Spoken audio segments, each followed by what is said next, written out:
I'm here with undefeated light heavyweight Mr. Wonderful Phil Davis. Mr. Davis is currently 3-0 inside the octagon and takes on tough veteran Tim Boetsch this Saturday right here at the Palace of Auburn Hills. Phil, thanks for taking the time on your busy schedule to speak with us. Thank you. Glad to be here, James. Before we talk about your upcoming battle with the Barbarian, I want to go more in depth about the training aspect leading up into a fight. How long is an average training camp, and can you give us an example of a typical week of training? Average training camp is anywhere from 6 to 12 weeks. I mean, it's really it has a lot to do with the fighter, your fitness level. I try not to let myself get too out of shape, so I can get away with starting an 8-week camp or even a 6-week camp. But regular week of work for me consists of practices twice a day.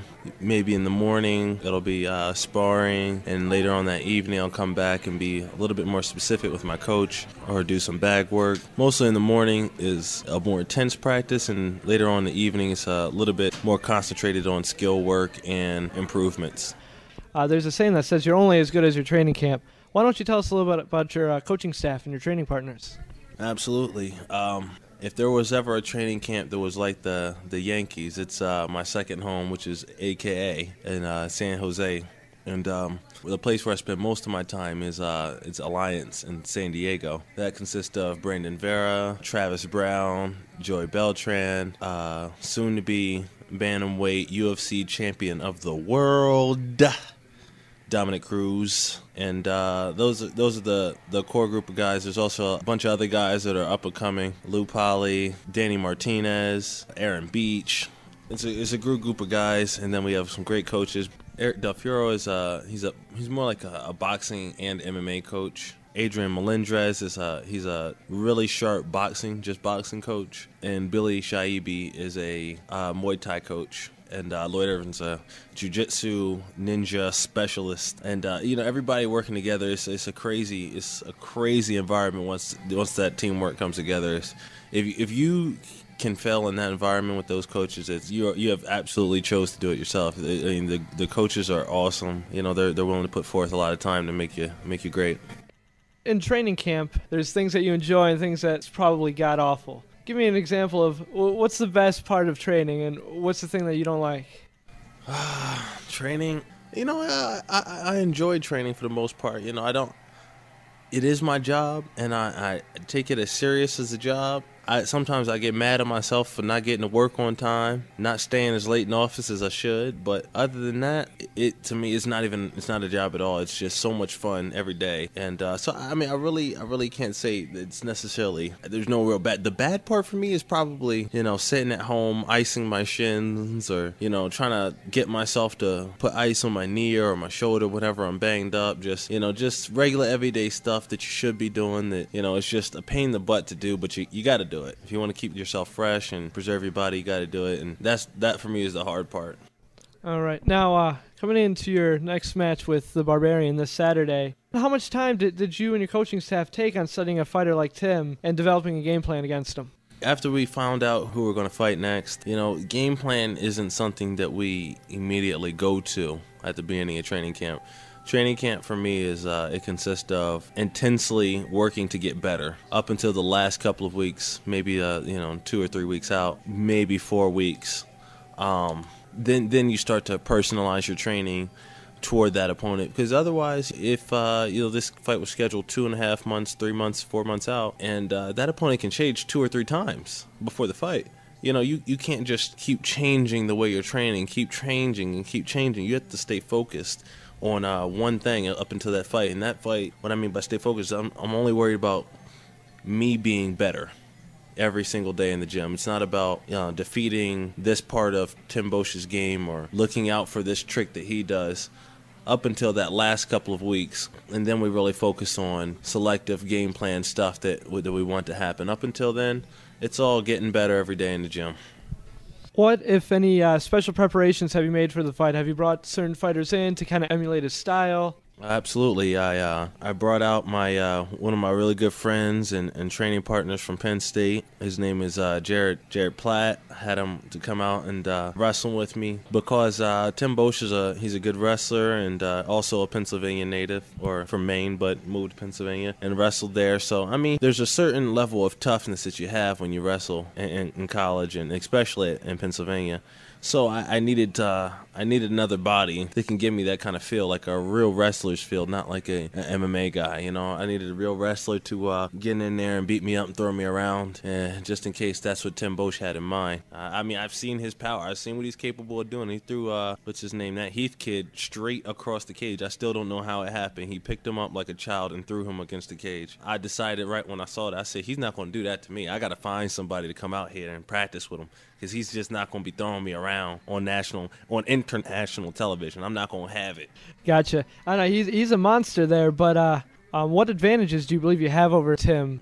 You know, we do a lot. We draw from a very similar skill set. So, you know, what do I do better than him? I don't necessarily think I do a whole lot better, but I think I do things differently.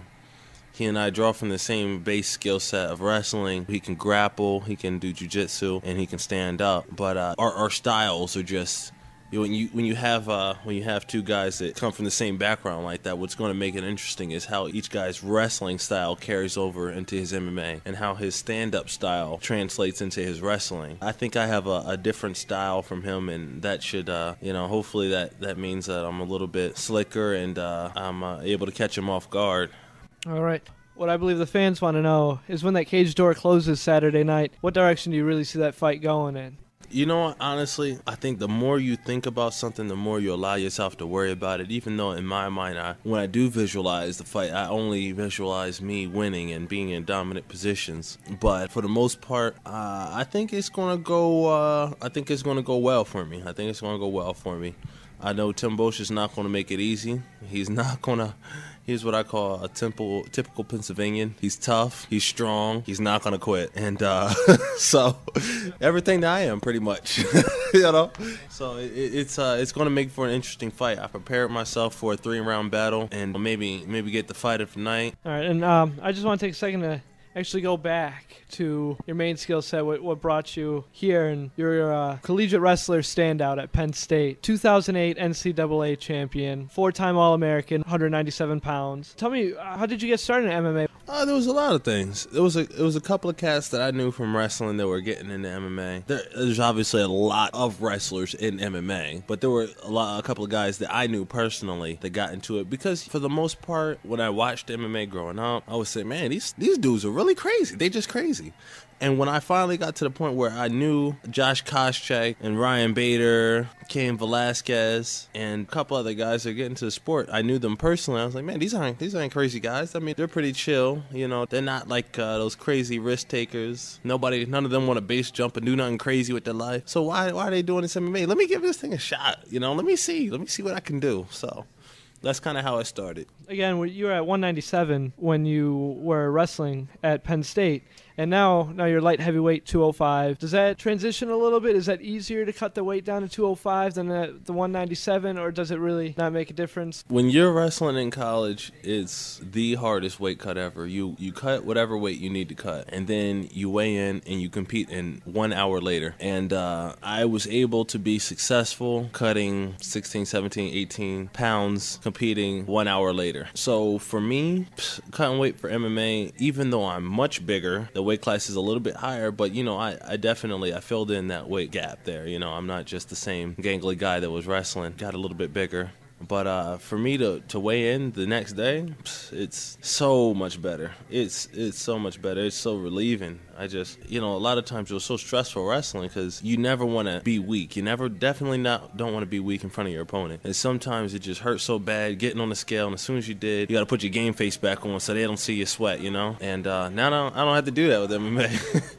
It's not that bad. I could go back to my room and eat all night, wake up a refreshed man. Now, you were talking about cutting weight and going down from 17, 18 pounds and then having to wrestle an hour later. How would you cut weight? And in the UFC, is it a different way to cut weight? And just kind of take us through your routine on how you'd cut that much weight so quickly and then still be able to function and be as strong as you were. Well, now I use my sauna suit, a little plastic suit, and put it under my sweatpants. But that's illegal in NCAA sports, so obviously I didn't use that in college. But I pretty much do the same thing. I throw on sweatpants, sweatshirt. I'll run for 20 minutes, use the elliptical for another half an hour, and I'm a pretty good sweater. So 50 minutes later, I'm usually down around 6 or 7 pounds. One question that comes to mind, too, is you are coming from San Diego, coming here to Detroit. That's a 3-hour time difference. Have you felt any jet lag, or do you think that that's going to affect you at all for your fight? San Diego to Michigan, it's not too big of a deal. I've traveled much further to compete. I've traveled to China. I've traveled to Abu Dhabi. You know, Detroit not too far from San Diego. I think it'll work out quite well. All right, last question. Going into a fight of this magnitude, what are your thoughts going into the fight? Do you feel that you have negative thoughts towards your opponent? One thing that I'm so glad you asked that, it's important to me to convey the message of I don't hate Tim Bosch. From what I know of him, he's a nice guy. He's a pretty down-to-earth guy, super cool. And from whistle to whistle, nothing about what I do is going to say I hate you. We're competing against each other, and we'll shake hands before, and we'll shake hands after, and congratulate each other. And it's nothing about it to me is out of anger. I'm not hitting him out of anger, and I don't hate that guy. Not at all. It's a sport, and I just go out there and have fun. Even if Tim Bosch knocks me out and smacks me silly, I'm not going to say, what a jerk, I hate you for the rest of my life. I'll say, you got me. I didn't see that one. It's not about that. It's good to see a fighter have a good, respectful attitude towards his opponent and brings a good attitude towards the sport itself. Before I let you go, any shout-outs you want to give, anyone you want to say hi to? Oh, definitely. I want to say hi to all my friends and family. I love you guys. I'll be home for Christmas. I want to say thanks to my gym, Alliance in San Diego, all my friends and family there. I want to thank my sponsors, Dethrone, Head Rush. You guys have been awesome. Tap Out, love you too. I want to thank all the fans who have been supporting me. Follow me on Twitter. Follow me at Phil Mr. Wonderful. I'm all tapped out on Facebook, friends, but if you want to join the Phil Davis fan page, you're more than welcome. I love all the support. Thank you, guys. That was Phil Davis.